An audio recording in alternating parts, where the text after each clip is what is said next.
السلام عليكم ورحمة الله وبركاته. تحياتي لكم ولكم للمشاهدين والمستمعين الكرام من السلفيين والسلفيات. طيب إن شاء الله كزارو أندرس ماستوس من فريقو مالسنو. اللهم لا تؤاخذنا بما فعل السفهاء منا يميل هنا مالسنو. ይህንም ለማለት ያሰብኩት ከምን አንጻር ነው የሚለው ወደፊት ኢንሻአላህ የምናየው ይሆናል ማለት ነው። ምን እንደፈለኩበት ራሱን ኢንሻአላህ ይገባናል። እንደ መነሻ እንደ ቁርአን ማስታወስ ፈልጋለሁ። አላሁ ሱብሓነሁ ወተዓላ በሱረቱ መርየም አንቀጽ 92ኛው ላይ ምን ይላል?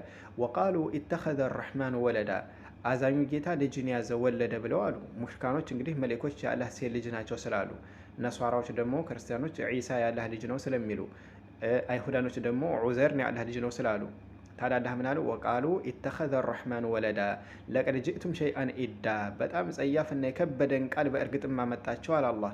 ተካዱ ሰማዋቱ የተፈጦርነ፣ ሰማያት እኮ ይቀርባሉ ምን ሊሆኑ? የተፈጦርነ ሊቀደዱ ማለት ነው። ሊቀደዱ ይቀርባሉ። ሚንሁ ከዚህ ከጸያፍ ከሆነ ንግግር የተነሳ ወተንሸቁ ለአርዱ መሬት ሊስተንጣጠቁ ይቀርባሉ። ወተኺሩ ልጅባሉ ተራራዎች ተንደው ሊወርቁ ይቀርባሉ። ሀዳ የተናዱና የተደረመሱ ሆነው ሊወርቁ ይቀርባሉ። ለምን? አንድ አውሊ ረሕማን ወለዳ ለአዛኙ ጌታ ልጅ አለው ብለው በመጣራታቸው ማለት ነው። ወማ የንበጊ ሊረሕማን አየተኺዘ ወለዳ፣ አዛኙ ጌታ እኮ ልጅ ሊይዝ ፈጽሞ ተገቢው አይደለም ይላል። ፈጽሞ አላሁ ስብሓነሁ ወተዓላ ሊከማል ጊናሂ፣ ልጅ የሚባል ነገር አላህ ሚስት ልጅ የሚባል ነገር አይፈልግም፣ መረዳት አያስፈልገውም ማለት ነው። ላኪን ይህን የቁርአን ያመጣሁበት ምንድን ነው መሀል ሸሂዱ የሚል ሀሳብ ሊመጣላቸው ይችላል። መሀል ሸሂዱ የፈለግኩበት እነዚህ አካላቶች አላህ ራሱ ዛቱን ሳይሆን ዛቱ አላህ እሱ ራሱ እንደዚህ ነው ብለው ሳይሆን ስለ ዛቱ ሳይሆን ግምገማ የሰጡት እዚህ ጋር አላህ ልጅ አለው ነው። የአላህን አዞማነት ልቅና ግዝፈት እንዳለ ሆኖ ላኪን ልጅ አለው በማለታቸው ብቻ ሰማያት መሬት ሊቀደዱ ሊሰነጣጠቁ ተራራዎች ተንደው ሊወርቁ ከቀረቡ ሰቡ ከዚህ ጸያፍ ንግግር የተነሳ ጭራሽ አላሁ ሱብሓነሁ ወተዓላ ዛቱን በጸያፍ በሆነ ቃል የሚገልጽ የሆነ አካል እንዴት ሊሆን ነው? ኢለይኩም ነማዚጅ ከአሕባቦች የወጣ ከሰሞኑ ማለት ነው። አሁን ሸር በተደረገ እንትን አይቸው ነው እና እዛ የወጣውን እንግዲህ ስለ አላህ አገላለጽና እዚህ ጋር የቀደምት ሙሽካኖችም ሆነ ወይ ከእስልምና ውጭ ምን ተከታይ አላህን የሚገልጹ ገለጻ ምን ያክል ልዩነት እንዳለው እንድትረዱ ማለት ነው። አሁን ይህን ሰውዬ ስሙልኝ የሚለውን ይሄ ኡመር ኮምቦልቻ የሚባል ሰው ማለት ነው ዛሬም ትናንትናም ነገም ከዋህብያ ጋር አንድ አይደለም። ወንድሞቻችንም አይደሉም። ማን ወለድ የለን አባት ላኢላሀ ኢለላህ ነው አስመንሮ ረኳቸዋል። አላህን የሚገዛና አሻንጉሊት ጦጣ የሚወርድ ጌታ የሚያመልክ ማን አዛም ብሎ ነው ወንድማችን የምትላቸው?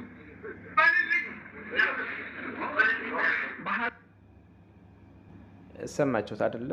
ይህ ሰው የሚለውን አላሁ ልሙስተዓን። እኔ እንደው ለምሳሌ ራሱ እንደዚህ አለ ብሎ ለሰዎች ራሱ ለማሰማት ሸር ማድረጉ በጣም የሚከብድ እኮ ቃል የተናገረው። ላኪን ግን የግዴታ መቼም ትምህርት አዘል ከሆነ ጉዳዩ ለማስታወስ ያው ለአዝም ነው ከሚለው አንጻር እንጂ ሐቂቃ ይኸው እንደዚህ አሉ ብሎ እንኳ ለሰዎች ለማሰማት በጣም የሚቀሽ ነገር ነው ማለት ነው። ሊዛ ነው አላሁመ ላ ቱአኺዝና ቢማ ፈዐለ አስሱፋሃኡ ሚና። ይዘም ምንድናል ይሄ ሰውዬ የቀደምት ሙሽካኖች ለአላህ ልጅ አለው ሲሉ እንኳ አላህን በዚህ መልኩ እንኳ አይደለም። አሁን ይሄ ሰውዬ በገለጸው መልኩ እንኳ አይደለም የገለጹት። ይህ ሰውዬ ምን እያለ ነው? አላሁ ሱብሓነሁ ወተዓላ እነሱ አላህ ብለው የሚገዙት ዋህብዮች አለ አሻንጉሊት ነው። አሻንጉሊት የሚወርድ የሚሰቀል አላህን የሚያመልክና ታዲያ እንደነዚህ አይነት ጌታ የሚያመልኩት አንድ ናቸው። እንደ ወንድሞቻችን አይደሉም። እሺ ወንድሞቻችን አይደሉም ሌላ ጉዳይ ነው። ላኪን አላህን በዚህ መልኩ መግለጽ ምን የሚሉት ነው? ከምን የተነሳ ነው ይህ አይነት አገላለጽ?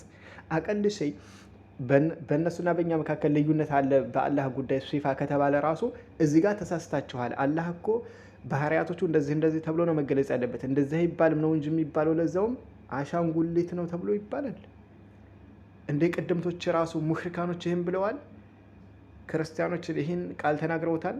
አይሁዳኖች ይህን ቃል ተናግረውታል። ለመሆኑ እስኪ እንደ ሐሳቡ አይምሯቸው ላይ ይህን ነገር ካልኩሌት አድርጉትና ይህ ሰውዬ የተነፈሰውም ማለት ነው እንደው ምን ያክል ልዩነት አለ የሚለውን እስኪ ራሳቸው አመዛዙን ማለት ነው።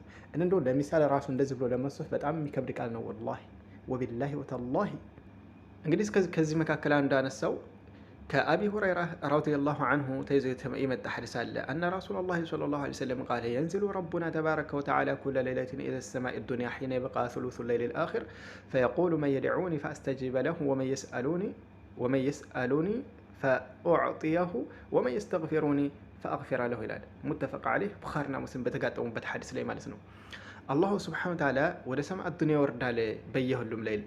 ከዛ ምን ይላል? ማን ነው እኔን የሚጠራኝ ጥሪውን የምቀበለው? ማን ነው የሚጠይቀኝ የምሰጠው ጥያቄውን? ማን ነው ለወንጀሉ ማህርታ የሚጠይቀኝ ወንጀሉን የምምረው ይላል። ይህን እንግዲህ አህሉ ሱና ወል ጀማዓ እነሱ ያው ዋህብያ ብለው የሚጠሯቸው ይህን ነገር ስለሚቀበሉ ይህን ነው እንግዲህ አንድ ኢንካር ላድርግ የተነሳው አሻንጉሊት ያመልካሉ ወደ ማለት ያስገደውም ይሄን ነው። ይህ እኮ ሐዲስ የመጣው ይህ እኮ ቃሉ የመጣው ከሐዲስ እንጂ እኛ እኮ አይደለንም ይሄን ያመጣን ወይ እናንተ ዋህብያ ብላችሁ የምትሏቸው እኮ አይደለም። መጀመሪያ ላይ ይህን የሚያምኑ ሰዎች አሻንጉልን ነው የሚያመልኩት ተብሎ ከተባለ ቅድሚያ እየተተቹ ያሉት ነቢያችን አለይሂ ሰላቱ ወሰላም መሆናቸውን ማወቅ አለባቸው። ለምን ይሄ ቃል የመጣው ከሳቸው ነውና ማለት ነው። አንድ በሉልኝ። ሁለተኛ እሺ ይሄን ሐዲስ እኮ እኛ እንቀበለዋል ይላሉ። ለምሳሌ ናም ቡኻሪና ሙስሊም ስለዘገቡት ተአዊል ማድረግ ማለት ኢንካር ሊያደርጉት አያመቻቸውም ሶሒህ ሐዲስ ስለሆነ። ላኪን ይሄን ሐዲስ ተአዊል ነው የሚጠቀሙት። አይ ይወርዳል ሲባል እኮ የተፈለገው ትእዛዙ ወይ መልእክት ያወርዳል ነው ወይ የተለያየ ነገር ይቀበጃጅራሉ እዚህ ጋር። ላኪን አላ ዙሂር ነው መፈሰር ያለበት። ከምን አንፃር ልትወይን ትችላላችሁ? ከሰለፎች ፈህም አንፃር እንላለን። እኛ ደግሞ ሰለፎች የተረዱት በዙሂሩ ነውና ከሰለፎች ምን ኪታብ አለ ትችላላችሁ? ኢለይኩም ነማዝጅ ሚን ከላም ሰለፍ التبصير في معالم الدين الإمام أبي جعفر محمد ابن يزيد الطبري الإمام أبي جعفر محمد ابن جرير ابن يزيد الطبري عندما يتوقت يتولدوا እንግዲህ 224 ሂጅሪ በሂጅራ አቆጣጠር 224ኛው ዓመት ሂጅራ የተወለዱ ሚነ ሰለፍ ናቸው። ይሄን አህባፍ የሚቀበሉታል። እዚህ ጋር 146ኛው ቁጥር ላይ ግቡል። 146ኛው ገልጽ ላይ ምን ይላል? ኢብኑ ጀሪር አጠባሪ فإن قال لنا منهم قائل عند تناغاري بيلن فما أنت قائل في معنى ذلك بزي حادث النزول أسملكتو يمتان عندنا متقبلوا ترجموا تابلو بيلونا لك إلى السبال المعنى ذلك ما دل عليه ظاهر الخبر وليس عندنا للخبر إلا التسليم والإيمان به فنقول يجيء ربنا جل جلاله يوم القيامة والملك صفا صفا ويهبط إلى السماء الدنيا وينزل إليها في كل ليلة ولا نقول معنى ذلك ينزل أمره إذا قال ببلولي الله سبحانه وتعالى يوردال سبالي እኛ በኸበሩ በመጣው ዟሂሩን ነው የምንይዘው። ማደለ عليه ظاهر الخبر وليس عندنا للخبر الا التسليم والايمان به خبر ከመጣልን ዜና ከመጣኛ ደግሞ ማመንና እጅግር መስጠት እንጂ ሌላ አማራጭ የለንም ማለት فنقول يجيء ربنا جل جلاله يوم القيامه የቂያማ ቀን አላህ ይመጣል። ወለመለኩ ሶፋን ሶፋ እንደዚሁ መለኮች የተሰለፉ ነው ይመጣሉ። ويهبط الى السماء الدنيا وينزل اليها في كل ليله በየሁሉም ሌሊት ወደ ሰማይ ዱንያ ላይ ይወርዳል። ولا نقول አንልም ግን معنى ذلك የዚህ ትርጉም እኮ አለ ይወርዳል ሲባል ينزل امره ትእዛዙ ነው የሚወርደው አንልም። بل نقول أمره نازل إليها كل لحظة وساعة وإلى غيرها من جميع خلقه يا الله تأزازو كتب لما يا الله تأزازوكو بيهلم ساعة وردال بيهلم لحظة معنس بيهلم كسفت وساعة وإلى غيرها كسماء وجه ورادم من جميع خلقه وده فترانو أتك عليه يا الله تأزازوكو وردال وده سماء الدنيا تبلو يقوج منبر كن الزقاء الله وردال سبت فلقو الله راسول نجي تأزازو تبلو يبالم ماله على موجودين ما دامت موجودة ولا تخلو ساعة من أمره فلا وجه لخصوص نزول أمره إليها وقتا دون وقت ما دامت موجودة باقية ይላል። ፈጡር እንግዲህ እስካለ ድረስ ግኝ እስከሆነ ድረስ የአላህ ትእዛዙ ይወርዳል የሚለው ባንድ በሰዓት መገደብም ሆነ በቦታ መገደብ አያመችም እያለ ነው። ትእዛዙም ከሆነ አማ አላህ እሱ ራሱ ነው እንጂ እዚህ ጋር የተፈለገበት ትእዛዙ አይደለም ይላል። ይሄው ኢብኑ ጀሪር አጠበሪ ሚነ ሰለፍ ምን ልትሉን ነው ታዲያ? ዋህብያ ልትሉን ነው? ኢብኑ ጀሪር አጠበሪ ሚነ ሰለፍ طيب አንድ ናሙና ላስታውሳችሁ። እኛ እዚህ ጋር አላሁ ሱብሓነሁ ወተዓላ ወደ ሰማይ ዱንያ ይወርዳል ሲባል ከሐዲስና ከሰለፎች ፈህም የመጣ ከመሆኑ ጋር እዚህ ጋር ደግሞ አህባሾች ብዥታ እንደሚፈጥርባቸው አይምሯቸው ላይ አላህ ሰማይ ታካበዋል ብለው ስለሚያስቡ ይህን ደግሞ ሹብሃ እንዲገፈፍላቸው አንድ ቁርአን ላስታውሳቸው። አላሁ ሱብሓነሁ ወተዓላ በሱረቱ ዙመር 67ኛው አንቀጽ ላይ ምን ይላል? ወማ ቀደሩላህ ሐቀ ቀድሪህ ወለአርዱ ጀሚዐን ቀብደቱ የውመል ቂያማ ይላል። አላህ እኮ ተገቢ ልቅና ላለቁት ሙሽካኖች ወለአርዱ ጀሚዐን ቀብደቱ የውመል ቂያማ የቂያማ ቀን መሬት በጭብጡ ናት ይላል። والسماوات مطويات بيمينه سماواتنا الله በቀኙ እጁ ይጠቀልላታል የቂያማ ቀን ሱብሓነሁ ወተዓላ አማ ዩሽሪኩን ይላል። አላህ ጠራ ላቀ እነሱ ከሚያጋሩበት ሸሪካዎች ማለት ነው። አላህ ጠራ ላቀ ተጀጋሪዎች ማለት ነው። እዚህ ጋር ታዲያ ሰማይና መሬት አላህ በጭብጡ የሚያደርጋት ከሆነ ወደ ሰማይ ዱንያ ይወርዳል የሚባል ምንድን ነው የሚጋጨው ታዲያ? እዚህ ጋር ወደ ሰማይ ዱንያ ይወርዳል ሲባል የግዴታ አላህን አይ ሰባተኛው ሰማይ ስድስተኛው አራተኛው አምስተኛው ከዛ አላህን ሸፈነው ማለት ነው? ላ አላህ እነዚህም በጭብጡ የሚያደርጋቸው የሆነ ጌታ ነው። አይደለም አላህ ማካበብ ይቀርና አላህ ላይ ቢኒስባ ወደ አላህ ፍጡራኖች ምንድን ናቸው?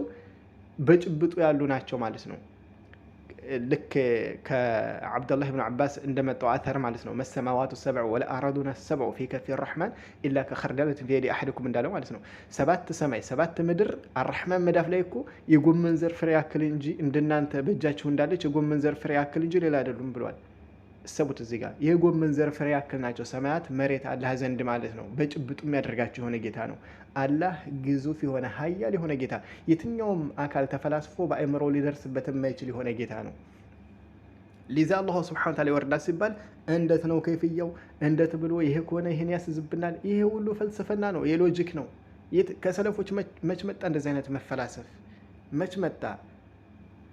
ይህ በፍልስፋ እኮ ከተሄደ እንደው ሚሳል ልስጣችሁ። ለምሳሌ መለከል ሞት ሩህን በማውጣት የተመደበ ነው አይደለ? ላኪን ኢትዮጵያ ያሉ ሰዎችን ሩሃቸውን እያወጣ ለምሳሌ አጀላቸው የደረሱትን ሳኡዲ ላይ ያሉትን ደግሞ በአንድ ቅጽበት ያወጣል፣ በአንድ ሰዓት ለምሳሌ። እንዴት እያደረገ እያወጣቸው ነው? መለከል ሞት ኢትዮጵያ ያሉትን እያወጣ ነበር፣ እንዴት ሳኡዲ ያሉትን ደግሞ በአንድ ጊዜ ያወጣቸው የሚል እኮ ጥያቄ ይመጣ ነበር። በፍልስፋ ብንሄድ በከይፍያ ላኪን ከይፍያ አይገባም። እንደዚህ አይነት ጉዳይ ላይ ዒልም ለገይብ ነው። አለ ራስ ወልዐይን ሰሚዕና ወአጣዕና ነው እንጂ እንደ ይሁዳኖች ሰሚዕና ወዐሰይና ነው እንደማለት ያለብን። አይላ እምሮ አልገጠመም ይሄ አንቀበልም ይባላል። ይኸው ከሰለፎች የሚሰልክ መምጣት ጋር ማለት ነው። ያው በዚህ መስአላ ቪዲዮ ከእንትን ማለት ይሄ ርዕሱ ይሰፋል ከሚል አንጻር እንጂ ሌሎችም ብዙ ነጥቦች ነበሩ በዚህ ጉዳይ ላይ ማለት ነው። ተያይዘው በጣም ዋضح በሆነ መልኩ ገለጻ ለማድረግ የሚያመችው ማለት ነው። ላኪን እንደናምና እዚህ ጋር አሳጥረዋለሁ። ከዚህ ጋር ሌላ ትምህርት አንድ ማስታወስ የምፈልገው ስላለ ነው። እሱ ምንድን ነው? አንዳንድ አካላቶች ሰሞኑን ያው ዋህብያ የሚል ንግግር አብዝተዋል። እንግዲህ ዋህብያ ምንድን ነው የሚለውን ላዝም ላስታውሳችሁ ማለት ለአንዳንድ እንግዲህ ምናልባት ይህ ነገር የማያውቁት ካሉ ብዬ ነው። ብዙዎቻቸው እንደምታውቁ ግልጽ ነው፣ ግን አንዳንዶች የማያውቁ አሉ። ዋህብያ ማለት ወይ አሸባሪ መስሎ የሚታየው አለ አንዳንዱ ትርጉሙ ማለት ነው። ዋህብያ ማለት ሽፍታ ምናምን ነገር በቃ እንደዚህ አክራሪ ነገር አድርጎ የሚያስባልላ። አልዋሃብ የአላህ ስምም አይደለም፣ የቡድን ስምም አይደለም። አልዋሃብ የአላህ ስም ነው። ኢስሙ ሚን አስማኢላህ ከአላህ ስሞች መካከል አንዱ ነው። በሱረቱ አለ ዒምራን ረበና ላ ቱዚግ ቁሉበና ባዕደ ኢዝ ሀደይተና ወሀብ ለና ሚን ለዱንከ ረሕመተን ኢነከ አንተ አልወሃብ፣ አንተ እኮ አልወሃብ ነህ። ይኸው ሱረቱ አለ ዒምራን ላይ ማለት ነው። አንቀጽ 8 ላይ ገብታችሁ ሆዩ። አልዋሃብ የአላህ ስም እንጂ ሰው ስም አይደለም። አልዋሃብ ብሎ ማለት ቸር ለጋስ የሆንክ ጌታ ነህ እንደማለት ነው። በሱረቱ ሷድ 9ኛው አንቀጽ ላይ አም ዒንደሁም ኸዛኢኑ ረሕመቲ ረቢከ አልዓዚዚ አልዋሃብ ይላል። አልዋሃብ የቸሩ ጌታና አሸናፊ የሆነው ጌታ የእሱ ጸጋ መካዘን ለመሆኑ እነሱ ዘንድ ነውን ይላል። አይደለም ነው። በሱረቱ ሷድ አሁንም 35ኛው አንቀጽ ላይ ሱለይማን ዓለይሂ ሰላም ዱዓ ሲያደርግ ምን አለ? ቃለ ረቢ እግፊር ሊ ወሀብ ሊ ሙልከን ላ የንበጊ ሊአሐድ ሚን ባዕዲ ኢነከ አንተ እኮ አንተው አልዋሃብ የሆንክ ጌታ ነህ። አልዋሃብ ምን ማለት ነው? ቸር ለጋስ እንደማለት እኮ ነው። ለጋስ ይሄ እኮ አልዋሃብ የሚለው አረበኛ ቃል እኮ ነው። አረበኛ ቃል ወደ አማርኛ ስንከረብተው ለጋስ ቸር እንደማለት ነው። አላህ ኢዘን ይሄ የሰው ስም አይደለም። ምናልባት አንዳንድ ሰዎች የሰው ስም ወይ የቡድን ስም አድርገው የሚያስቡት አሉ። ላ ይሄ ኸጣ።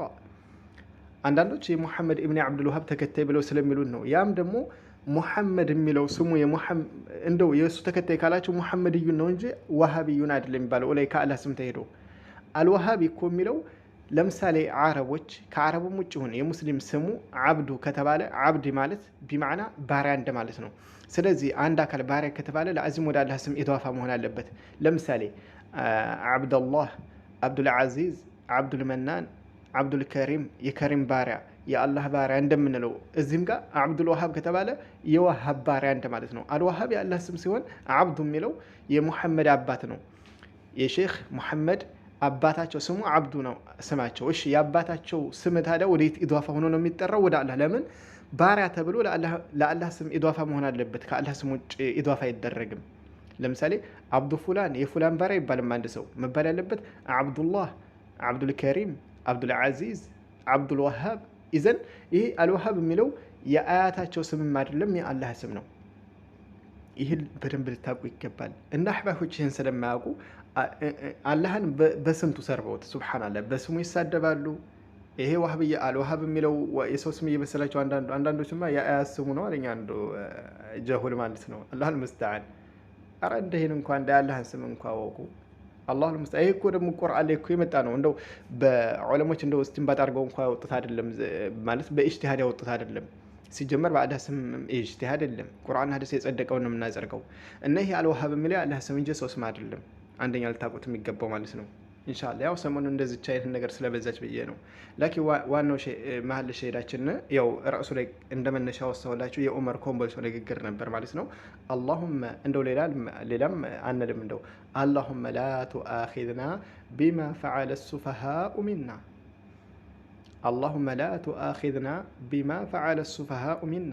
ወላሂ በጣም የሚቀሽ እንደው አስተማሪ ተብሎ ከሚታሰብ ሰው ይቅርና ተራ ከሆነ እንኳ አካል የሚጠበቅ ንግግር አልነበረም። እንደዚህ አይነት ቃል ማለት ነው። አላህም በዚህ መልኩ መግለጽ እኔ እንደው እንደሚሳል እንኳን እንደዚህ አለው ብዬ ለመርገም ራሱ ፈራሁት ቃላቱም ማለት ነው። ሐቂቀተን እዚህ ጋር እንደው አላስፍረው ነበር ግን እንደው ትምህርት ይሆናል ብዬ እንጂ ማለት ነው ያመጣሁት። طيب ኢንሻአላህ ወቢላሂ ተውፊቅ። እንግዲህ ለዛሬ እንደናሙና ይችን ትመስላለች ያቀረብኳት ርዕስ። በቀጣይም እንደዚህ አንዳንድ ትምህርት አዘል ነገራቶችን እንደዚሁ ኢንሻአላህ የማቀርብ ይሆናል ማለት ነው። ቢአውኒላህ። ሰላም አለይኩም ወራህመቱላሂ ወበረካቱ።